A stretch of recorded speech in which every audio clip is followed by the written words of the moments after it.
আমরা তিনজন এই প্রথম রিকশায় ঘুরতে বের হলাম। ঘোরা মানে রাহা এবার 30টা রোজা করায় তার জন্য উপহার কিনতে যাচ্ছি। তো আমরা রিকশায় যেতে যেতে দেখলাম যে অনেক জ্যাম। রিকশা থেকে নেমে আমরা হাঁটা শুরু করলাম। হাঁটতে হাঁটতেই সামনে তাকাতেই দেখি তাকধুম, আর এখানেই ওদের গিফট কেনার জন্য আসলাম আমরা। তো ভিতরে ঢুকলাম, দেখি কি পাওয়া যায় আর কি নেয় ওরা। ভিতরে প্রবেশ করে তো রাইজ সেই আনন্দ, কোনটা থুয়ে কোনটা নেবে। রাহাও মোটামুটি খুশি, তাদের আনন্দ আর হাসি দেখে বোঝা যাচ্ছে কি আনন্দ পাইছে। তো যাই হোক, ঘুরে ঘুরে দেখতেছে। এদিকে বুক কর্নার আছে, এদিকে কিডস জোন আছে, সব রকম খেলনা এখানে আছে। মোটামুটি বেশ ভালোই খেলনা দিয়ে সাজিয়েছে।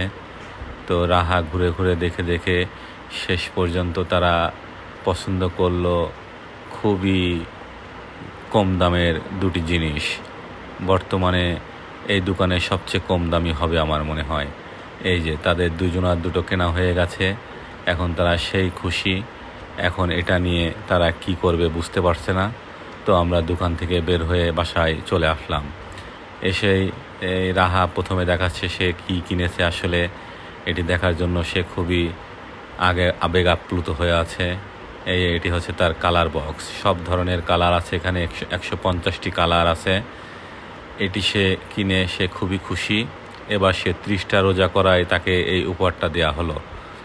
এবং এর পাশাপাশি রাইদ একটা রোজাও করেনি, কিন্তু সে খুব চালাকি করে 2টা উপহার আমার কাছ থেকে নিয়ে নিল। আগের দিন একটা নিয়েছে ওয়াকি টকি, আর আজকে নিল এই বৈজ্ঞানিক খেলনা, যেটা সব রকমের ইনস্ট্রুমেন্ট আছে ভিতরে। শুধু নিজেদেরকে বুদ্ধি খাটিয়ে তৈরি করতে হবে কোথায় কি আছে। ভিতরে ক্যাটালগও দেওয়া আছে। সব কিছু মিলিয়ে সবাই বেশ আনন্দিত। মাঝখানে আমার কিছু টাকা খোয়ালো, কিন্তু তারপরেও আমার ভালো লাগলো ওদের আনন্দ দেখে।